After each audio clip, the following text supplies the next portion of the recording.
कहानी के शुरू होते ही हम एक आदमी को देखते हैं। वो सड़क के रास्ते से होता हुआ जंगल की तरफ जा रहा था। अचानक कोई उसके पीछे अपना चाकू खोलता है और फिर देखते ही देखते उसके पूरे जिस्म को चीर फाड़ देता है। इसी चाकू से उसने इस आदमी के जिस्म पे कई वार किए और फिर इस आदमी को घसीटता हुआ वो अपनी वैन में ले गया। जिसके बाद सीन कट होकर हम अगली सुबह एक वैन को देखते हैं। ये वैन गीत की है जो अपनी फैमिली के साथ जंगल में कैंपिंग के लिए आया है। गीत अपनी फैमिली के लिए खाना बनाता है और सभी खाना खाना शुरू कर देते हैं, लेकिन उसकी बेटी एमी आज खाना खाने से इनकार कर चुकी थी। वो फोन पे किसी से बात करते हुए दूर जंगल में चली जाती है, जबकि यहाँ इनके पास आते हैं यही करीब रहने वाले दो आदमी। ये दोनों गीत से अपने एक साथी का पता पूछ रहे थे, उसी आदमी का जिसका मर्डर रात में हमने होता देखा है। जब आदमी गीत कहता है नहीं सॉरी, हमने किसी को नहीं देखा, हम तो बस अभी कैंपिंग के लिए आए हैं। साफ जाहिर था कि गीत इन्हें इग्नोर कर रहा है, लेकिन तभी गीत का बेटा आकर इन दोनों को दे देता है चॉकलेट्स। ये दोनों ही वो चॉकलेट रख लेते हैं और इतनी ही देर में गीत की बेटी एमी भी यहाँ जाती है। गीत एमी से कहता है जाओ जाकर वैन में बैठो। अब एमी को देखते ही ये दोनों लड़के गीत से कहते हैं क्यों ना हम आपकी वैन को देख ले, हमें शक है कि हमारा साथी आपकी वैन में होगा। गीत बड़े ही आराम से दिमाग लगाते हुए ये सिचुएशन हैंडल करता है और उन दोनों आदमियों से कहता है माफ करना, लेकिन अभी हम जरा जल्दी में हैं। ये सुनकर वो दोनों आदमी चुपचाप अपनी गाड़ी में बैठकर चले जाते हैं और ये लोग भी जल्दी जल्दी अपना सामान पैक करके अपने घर की तरफ निकल जाते हैं। अभी वो आधे रास्ते में ही पहुंचे थे कि सामने उन्हें दोबारा वही दोनों आदमी मिल जाते हैं। ये दोनों अपनी कार ठीक कर रहे थे और इस टाइम एक आदमी के हाथ में गन भी थी, जिसे देखते ही गीत की वाइफ डर जाती है। वो उससे कहती है कि तुम अपनी वैन को पीछे ले लो, लेकिन गीत इस वैन को पीछे लेने के बजाय आगे बढ़ जाता है। अब ये दोनों आदमी गीत के पास आते हैं और उनसे कहते हैं हमारी वैन खराब हो गई है, हो सके तो हमें लिफ्ट दे दो, वैसे भी आप लोग हमारे टाउन से गुजर के जाएंगे। गीत का डरा सहमा चेहरा देखकर ये आदमी समझ गया कि ये लोग उसकी शॉटगन से डर रहे हैं, इसीलिए वो कहता है हम दोनों को ना सही सिर्फ एक आदमी को लिफ्ट दे दो, ये मेरा दोस्त बिली, इसका घर टाउन से पहले ही आ जाएगा, इसे लिफ्ट दे दें। अपने घर जाते ही ये कार लेकर मुझे यहाँ पर वापस लेने आ जाएगा और ये गन इसकी तो फिक्र ही ना करें, ये मेरे ही पास रहेगी। गीत की वाइफ अभी भी नहीं चाहती थी कि कोई अनजान आदमी उनकी वैन में बैठ जाए, लेकिन कुछ सोचते हुए गीत बिली को अपने साथ ले जाने के लिए राजी हो जाता है। बिली कार में आता है और गीत के बेटे से बातें करना शुरू कर देता है। बातें करते हुए वो बताता है कि उसके घर पे उसके अंकल और उनकी दो बेटियां रहती हैं, जो इन सब को देखते ही इनका अच्छा वेलकम करेंगी क्योंकि मेहमानों का आना उन्हें पसंद है। इस टाइम गीत के बेटे के हाथ में एक नोट पैड था जिसे वो छीन लेता है और ये देखकर अब वो हैरान परेशान है क्योंकि ये नोट पैड है उसके उस साथी का जो रात से गुम है और हम ये बात जानते हैं कि वो मर चुका है। इससे पहले कि बिली भी ये हकीकत समझ लेता, गीत का बेटा यहाँ पे बिना वक्सा के दो चाकू उसके कंधों में स्टैब करते हुए उसे भी मार देता है। और अब एक बड़ा ट्विस्ट कहानी में ये रिवील होता है कि जो फैमिली हमें इनोसेंट लग रही थी, असल में यही एक खतरनाक सीरियल किलर्स की फैमिली है। सबके सब फैमिली में सीरियल किलर है। रात में जो आदमी मारा गया था वो भी गीत के बेटे ने मारा था। कैंपिंग के दौरान ये जो मीट खा रहे थे ये भी उसी इंसान का था। साफ लफ्जों में ये लोग सीरियल किलर होने के साथ साथ कैनिबल्स भी हैं, ये नहीं इंसानों को खाने वाले इंसान भी हैं, पर उनका हुलिया देखते हुए कोई भी उनके ऊपर शक नहीं करता। बिली का मर्डर करने के बाद ये सब लोग मिलकर बिली के छोटे छोटे पीस कर देते हैं और फिर उसे फ्रीजर में फ्रीज कर देते हैं क्योंकि यही तो उनका खाना है। इस टाइम गीत की वाइफ अपनी बेटी को इस आदमी की आंख देती है। ये देखकर उसका बेटा पूछता है ये आंख आप इसे क्यों दे रही है, ये तो मुझे देनी चाहिए, इस आदमी को तो मैंने मारा है। पर गीत की वाइफ कहती है ये आंख एमी को इसलिए दे रही हूँ क्योंकि वो अपने ऊपर कंट्रोल रखती है, किसी पे ऐसे ही नहीं टूट पड़ती। यहाँ बिली का जो उनके पास फोन था वो भी रिंग करने लग जाता है और गुस्से में गीत उसे तोड़ देता है। जिसके बाद ये लोग पहुंच जाते हैं अब बिली के घर, क्योंकि बिली ने बताया था कि वहाँ उसकी फैमिली रहती है। घर का दरवाजा नॉक करते ही दो लड़कियां दरवाजा खोलने के लिए आती हैं, जिसमें से बड़ी बेटी है जूलियन और छोटी सवेना।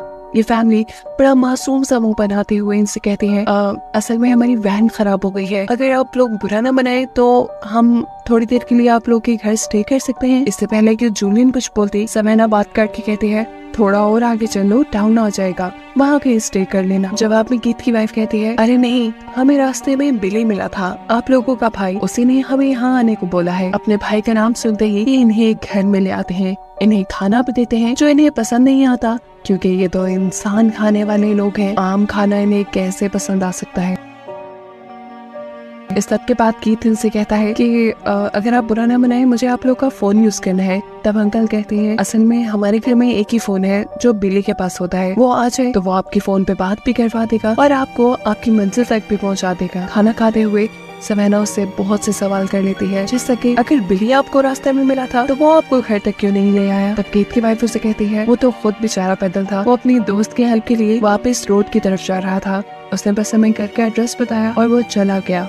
लेकिन सवेना के सवाल तो खत्म होने को ही नहीं आ रहे थे। उसके सवालों से तंग आकर ये सब अपने अपने वेपन्स निकाल लेते हैं गुस्से में सवेना को मारने के लिए।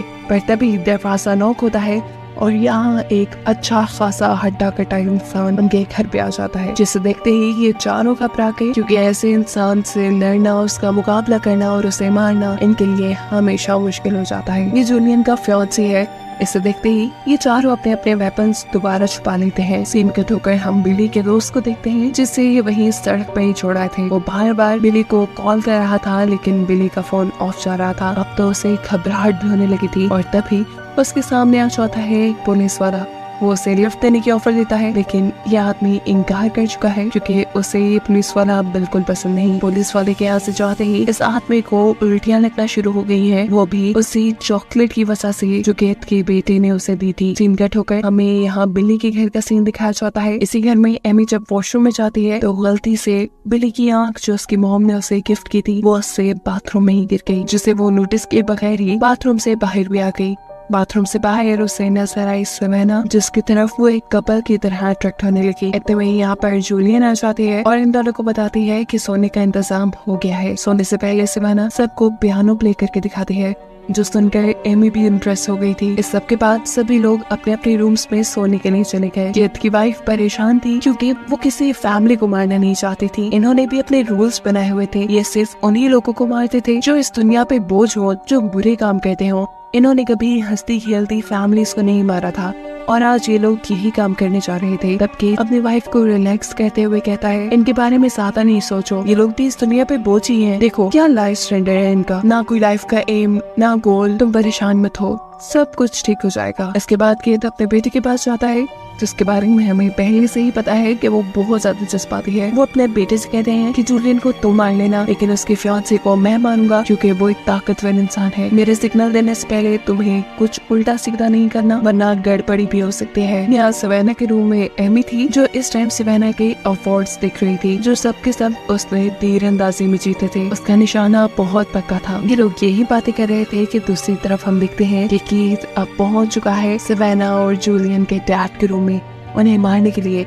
जूलियन को डैड को जैसे ही अपने कमरे में हलचल महसूस होती है तो वो डरकर चीख मारने की कोशिश करते हैं, लेकिन इतने में ही कीथ उनके मुंह के अंदर कुल्हाड़ी मार के उन्हें हमेशा के लिए खामोश कर देता है। घर के बाहर कीथ का बेटा जूलियन के फियांसे के ऊपर अकेला ही हमला कर देता है। ठीक उसी वक्त जब वो उल्टी कर रहा था, पीछे से उसने अपने दोनों चाकू उसके कंधों में स्ट्रैप कर दिए। वो लड़का जैसे ही अपने डिफेंस पे पीछे मुड़ा, कीथ के बेटे ने उसके सीने में चाकू मार मार के चीर फाड़ की और फिर उसके गले पे चाकू मारते हुए उसे भी मार डाला। हालांकि कीथ ने उसे ये सब करने से मना किया था, लेकिन फिर भी इतने तगड़े इंसान को उसने इतनी आसानी से मार दिया। इसका इनाम तो बनता ही था। कीथ उसी आदमी की जुबान काट कर अपने बेटे को इनाम के तौर पे दे देता है। यहाँ एमी जब सवेना के साथ सोने के लिए लेटी तो तभी उसने अपना चाकू निकाल कर सवेना को मारने की कोशिश की। सवेना जो उसकी इस चाल से बेखबर थी, वो जैसे ही एमी को अपने करीब से धक्का देती है तो एमी का चाकू उसी को लग जाता है।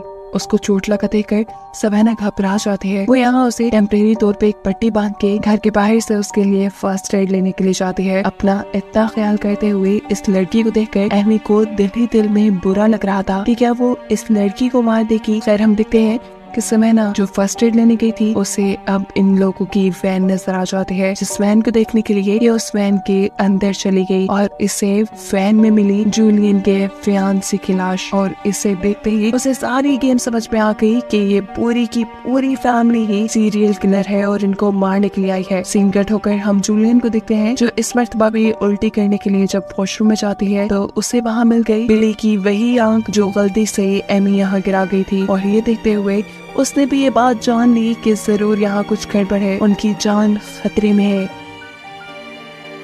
डरते हुए वो जल्दी से अपने डैड के रूम में जाती है और देखती है कि उसके डैड को भी इन लोगों ने मार दिया। वो यहाँ जब जोर से चिल्लाती है तो तभी कीथ इधर आकर उसके मुंह पे हाथ रखते हुए उसे यहाँ से ले जाता है। वो जूलियन को लेकर आता है अपनी वाइफ के पास और अपनी वाइफ से कहता है चलो उसे मारो। लेकिन उसकी वाइफ अभी तक इस लड़की को मारने के लिए तैयार नहीं है। इससे पहले कि ये औरत जूलियन को मारती थी अचानक एक तीर आकर उसके गले के आर पार हो जाता है। क्योंकि सवेना जो इनकी सच्चाई जान चुकी थी अब वो अपने डिफेंस में अपना हथियार यानी अपना तीर कमान अपने कमरे से उठा चुकी थी। शोर सुनकर एमी भी यहाँ जाती है और अपनी मोम को मरा हुआ देखकर उसका दिमाग घूम जाता है। वो सोचती है कि अगर उसने सवेना को वहीं बेड पे मार दिया होता तो अब उसकी मोम उनके साथ जिंदा होती। लेकिन अभी भी देर नहीं हुई थी, बाकी सब लोगों को बचना था। ये लोग प्लान करते हैं कि जल्द ही ये दोनों लड़कियों को मारकर इस घर को जलाकर यहाँ से निकल जाएंगे। ये लोग अब जूलियन को टॉर्चर करना शुरू कर देते हैं ताकि उसकी चीख सुनकर सवेना यहाँ आ जाए। सवेना यहाँ आती तो है लेकिन इन्हीं के साथ चाल चलते हुए उसके काबू में था कीथ का बेटा जिसके गले पे अब उसने चाकू रखा हुआ था। यहाँ एक ट्विस्ट ये भी रिवील होता है कि सवेना ने एमी के फोन से पुलिस को कॉल भी करती थी। जिस टाइम सवेना ने इस लड़के की गर्दन पे चाकू रखा हुआ था ठीक उसी टाइम कीथ उसकी बहन के भी गले पे चाकू रख देता है। सवेना ये बात जानती थी कि वो एक इंसान को नहीं मार सकती, लेकिन ये लोग बहुत जालिम है। ये लोग उसकी बहन को मार न दे इसीलिए वो कीथ के बेटे को यानी इस लड़के को जिंदा छोड़ देती है। जिसके बाद इन दोनों को ये लोग एक साथ बांध देते हैं। शायद ये लोग साइकोपैथ भी थे, इन्हें अब इन लड़कियों को टॉर्चर करना था। इसलिए कीथ अब जूलियन के फियांसे की जुबान को फ्राई करके लेके आता है और इन दोनों को टॉर्चर करके ये खाने को कहता है। जूलियन जब ये खाने से मना करती है तो कीथ उसका अंगूठा ही काट कर चूसने लग जाता है। और जब वो आया सवेना के पास और उसने सवेना को ये खाने को बोला तो यहाँ सवेना उसे डिस्ट्रैक्ट करने के लिए ये बता देती है कि तुम्हारी बेटी लड़कियों में इंटरेस्टेड है और ये बात शायद तुम नहीं जानते। ये सुनते ही कीथ पागल हो जाता है और अपनी बेटी से ही लड़ने लग जाता है। इस तरह सवेना को कुछ टाइम मिल गया अपने आप को बचाने का। फ्री होते ही उसने मौका पाते ही यहाँ से फॉग उठाया और कीथ की आंख में घुसा दिया। कीथ सच में एक साइकोपैथ अजीब आदमी था। आंख में फॉग लगने से कितना दर्द होता है, लेकिन वो यहाँ बेदर्दी से इसी फॉग से लगी अपनी आंख बाहर निकाल कर खुद ही खा जाता है। इनकी इसी लड़ाई के दौरान यहाँ पर आ जाता है बिली का वो दोस्त जिसे ये लोग सुबह रोड पे छोड़ा थे। उसे पता चल गया था कि जरूर कुछ गड़बड़ है। यही चेक करने के लिए तो वो बिली के घर आया था और यहाँ ये सब माहौल देखकर वो अब कीथ से लड़ने लग गया। दूसरी तरफ हम देखते हैं कि कीथ का बेटा जो इनके पूरे घर पे मिट्टी का तेल छिड़क रहा था वो भी इस आदमी को देखते हुए घर के अंदर आ जाता है, जिसे काबू करती है सवेना। सवेना पहले उसकी गर्दन पे चाकू रखते हुए उसे किचन में ले जाती है, उसका हाथ चलाती है और फिर गरम गरम पकता हुआ पानी उसके मुंह पे फेंक देती है। ऐसा करते ही ये लड़का बहुत ज्यादा कमजोर हो गया, जिसके बाद सवेना अब उसके गले पे प्रेशर डालते हुए उसे मार डालती है। सवेना ने तो अपने दुश्मन को मार दिया था, लेकिन दूसरी तरफ बिली का दोस्त कीथ से हार जाता है। जख्मी होने के बावजूद वो अपना अच्छा डिफेंस करता है और कीथ के दोस्त के सर में चाकू घुसाते हुए उसे जान से मार देता है। अभी वो यही करके फारिग हुआ था कि अचानक पीछे से सवेना की बहन यानी जूलियन आकर एक जोरदार हथौड़ा उसके सर पे मारती है, जिससे उसकी भी मौत हो गई। दोनों बहनों ने एक दूसरे को देखकर लंबा सांस भरा, लेकिन अभी जको नहीं हुआ था क्योंकि ये जानती थी कि अभी एमी जिंदा है, जिसे अब इन दोनों को मारना है। अचानक हम देखते हैं कि एमी जूलियन के पीछे आकर उसे चाकू मारते हुए स्टैब करके खत्म कर देती है और फिर पीछे पड़ जाती है सवेना के।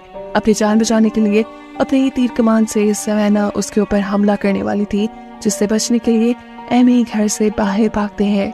हम देखते हैं कि बाहर पुलिस भी आ चुकी थी। पुलिस को असल में कॉल तो सवेना ने ही की थी पर एमी के नंबर से। यहाँ पुलिस भी सारा माहौल देखकर धोखा खा गए। उन्होंने एमी की फैमिली को इनोसेंट समझ लिया, जबकि इन गाँव वालों को सीरियल किलर। पुलिस को यहाँ एमी की जान बचाना ठीक लगता है और इसी के चलते वो सवेना को गोली मार के यही खत्म कर देते हैं। उसने अपने हेडक्वार्टर में भी यही इन्फॉर्म किया था कि गाँव वालों ने मासूम टूरिस्ट की फैमिली को मार डाला। अभी वो रिपोर्ट दे ही रहा था कि अचानक एमी उसके पीछे आती है और उसे भी मार डालती है, जिसके बाद अब वो बिल्कुल फ्री थी। बेशक उसकी फैमिली मर गई थी, लेकिन वो जिंदा थी। क्या वो अपने खिलाफ सारे सबूत मिटाने के लिए इस पूरे घर को आग लगा के अपनी फैमिली वैन लेकर निकल जाती है, जिसे दिखाते हुए ये कहानी यही खत्म हुई।